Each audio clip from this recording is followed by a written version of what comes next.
realize that it is a true language and it does have some repeating factors for energy downloads that you'll feel. And when you get to know the words and what they mean, and then you get to know the light codes that go along with them symbolically, these are healing tools that can not only help you personally, but help the collective. They can help the world right now with everything that everyone is healing through. We're healing through so many things that we've been carrying over from ancestors, and we don't actually have to repeat it. What these unique languages and light codes do is help you to recognize when you are attempting to repeat a pattern that's already been done, and to help you stop doing that, and to heal the pattern itself. It's not we that need healing, it's the circumstance, it's the karma, it's the pattern. Do you see what I mean? You are perfect and whole. It's not you who needs the healing. Ho'oponopono to the circumstance. Ho'oponopono is weirdly enough another form of a light language. And what it does is heals the karmic circumstance that we are repeating somehow. This is similar. Okay. For everyone that doesn't like screenshots, I think we'll take some clear pictures of these and put them up and put them as attachments to the post in your Patreon feed for you later. So don't worry if you can't. Okay. We're going to go through this step by step. And I've created these light codes based upon memories of times where, if even for brief moments, we stopped repeating the pattern. And sometimes we stopped repeating those patterns for millions of years. Here's the first one. It also has the language and, well, for as best as we can, the English interpretation. And this is more of a transliteration because light languages don't come in the human alphabet. But this is a transliteration for as best as I can give it to you. So there you have it. Naea Kriyam. Naea Kriyam. It means, Naea is the Naya call. The Naya are people who were here when the Hathorians came, when the Hathors came over from Venus and other places to observe our planet and help Lemurians. The Naya and the Katama were here. The Naya were the feminine Lemurians, and the Katama were the masculine Lemurians. You will notice the essence of both when I sing these codes to you, which is their point. They want to help you find the middle way to activate both the divine feminine and the divine masculine, to bring honor and reverence to both, and to help you understand that there is a middle component to all of those things, all of those parts of you. The Naya call you with love. Remember, is like a personal, deep remembrance of love. Alma means divine love. This is me trying to teach you Lemurian. Lalma, when you put the apostrophe L, Lalma is the love light. Kriyam is a unique calling. Remember, Kri means to call or the calling, right? You can do that with love. Kriyam. The Naya call you with love is what that means. Okay, here we have the same word, Kri again. Kri, Reem. When you have that extra apostrophe in Lemurian, you just kind of, what's the word? You blend it out. You kind of hold the E. Reem. Reem. Got that? A reem means a download or an infusion. And it's more of the visual code that I get of like being infused with light coming down through my crown and everywhere. An infusion of light from Im, which is the collective soul of humans at any point of time that you are remembering, that collective that you're in right now. Okay? Kri, Reem. So we have Nayam, Kri, Nae, Kriyam, Kri, Reem. All right? And that is the symbol that you will use. Don't worry, I'll have all of these symbols for you later. Okay. The second line of this light language, and I have the symbol here, is Shli Reem. Okay. So, Sha. Any version of Sha or Shea in Lemurian means divine feminine or feminine, Sha or Shea. And when you put an apostrophe with something, particularly Li, it means the essence of the divine feminine. Okay? Re'im, we just talked about that, an infusion of light into the collective. Okay? So when you have Shli, like in that way, you also combine feminine and masculine. Shli, feminine, masculine, Re'im. So a download or infusion. Lemurian is similar to Spanish, that unlike English, where everything seems to be a little bit hierarchical in terms of this before that, and I say this, versus in Spanish, if you try to translate that into English, for those of you Spanish speakers, you know that doesn't work. So you put that sometimes last, and the other stuff comes first. So this is an infusion of light of the feminine and masculine, the divine feminine and masculine. Okay. And that is your light code symbol that you can use. You can draw these out yourself. You can put them on, like I always say to you, index cards, and carry them around with you and get to know what they feel like. All right.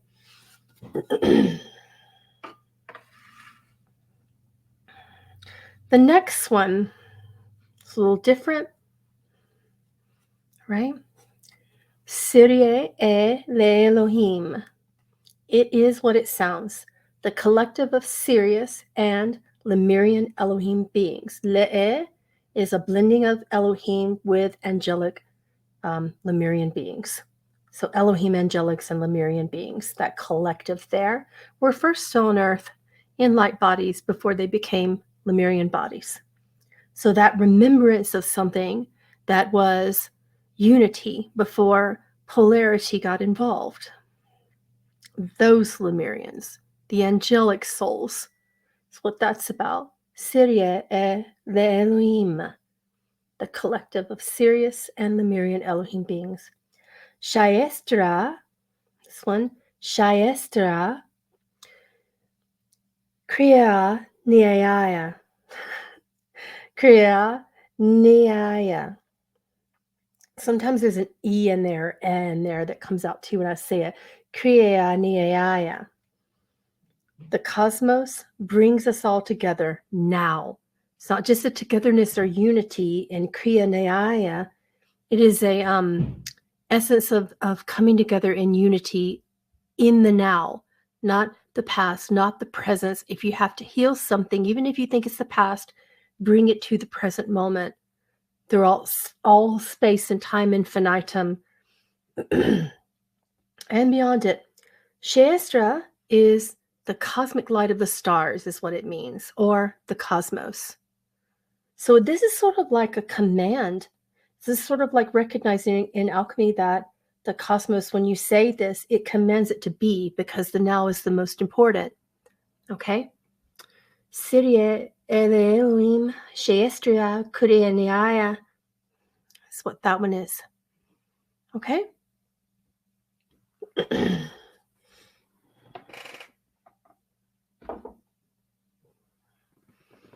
And then for the final part of these light languages, this is one of my favorite ones. It looks like little leaves of some sort of a womb that's there, that's growing, that's filling itself up, like a plant that's growing, all supported underneath versus like what comes out of the soil. Sometimes I have seen it this way as well, which makes for an interesting way to use the thing. But typically I'll see it this way. Ehayestra, it's this one. Ehayestra, kaya lemiye, kaya lemiye. Me versus me. Me is like me, you, I, us, we, everything, not personalized, but together. Similar to that. Okay. Collective purification of our togetherness, collective purification of the pain of our karma in that togetherness. Me, I, you, we, they, us, everything that we've created painfully together regarding disempowerment has to be purified. And that's what this code is for. This light code is the symbol. And here is your light language. Okay. Looks like you have questions. I'll sing it for you in a minute. But I'll get to your questions first for the Lemurians. Let's see.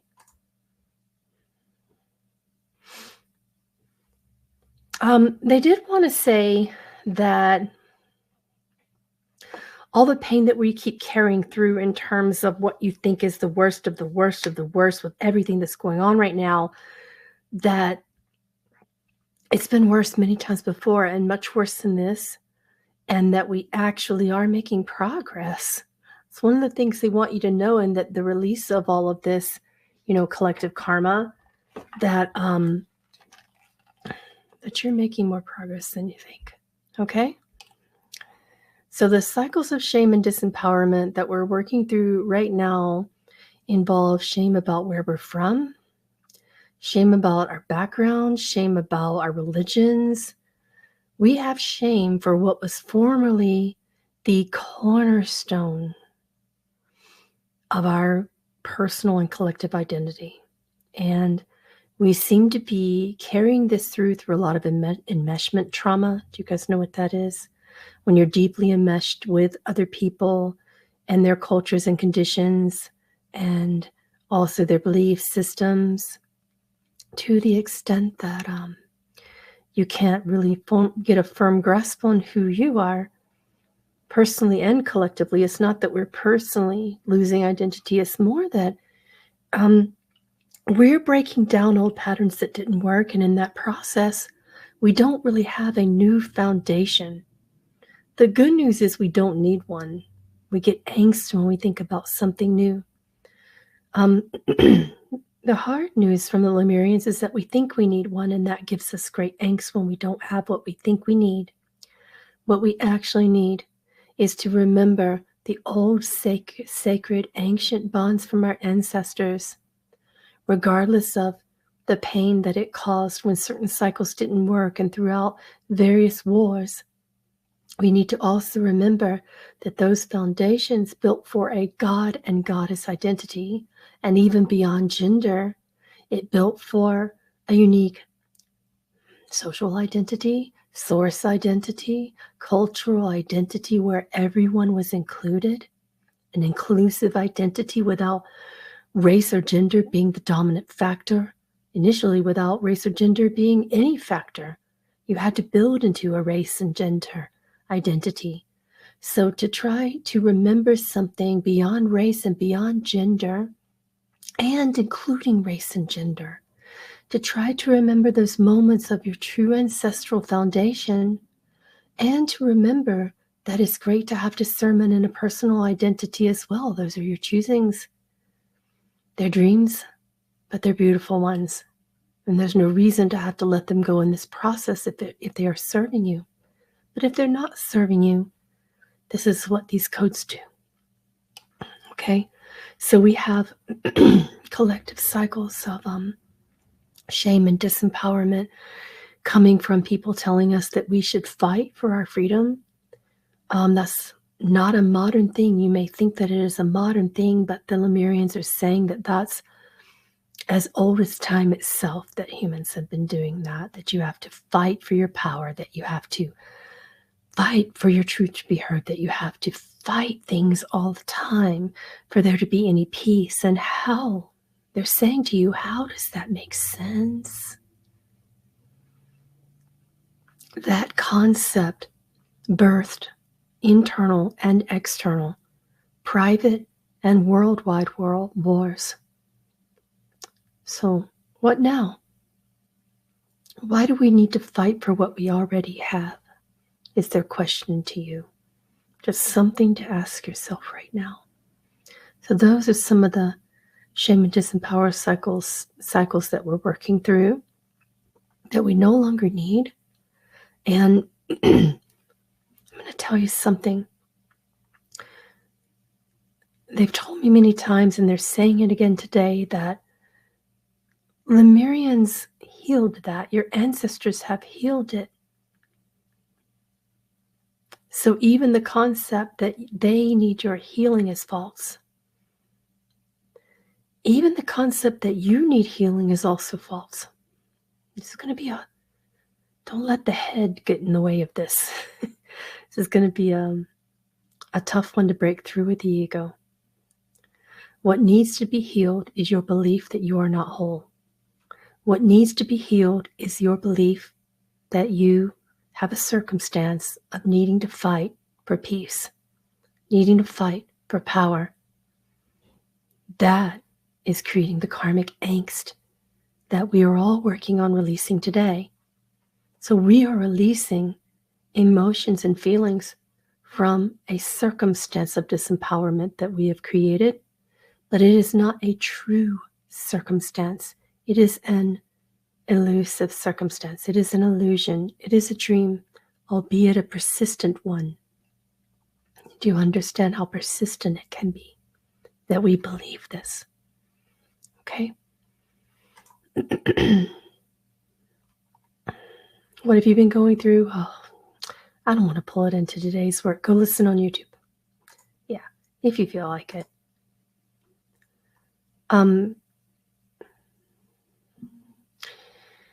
Next question. What is the one area as individuals each of us should work on to help the collective?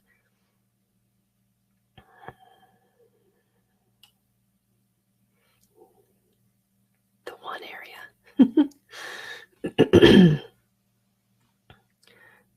They say the one area is not the return of your power, but the remembrance of it. The remembrance that your power is as it always was and always has been and always shall be. It is intact. And you are not clear about this. And this is the one largest area that we could stand as Lemurian human beings to remember.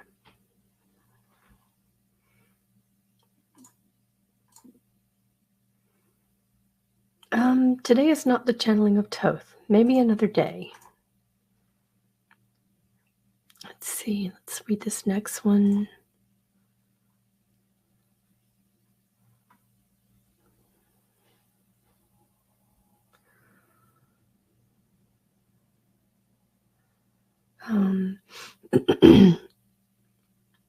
This one says, I feel called to reach out to my guides.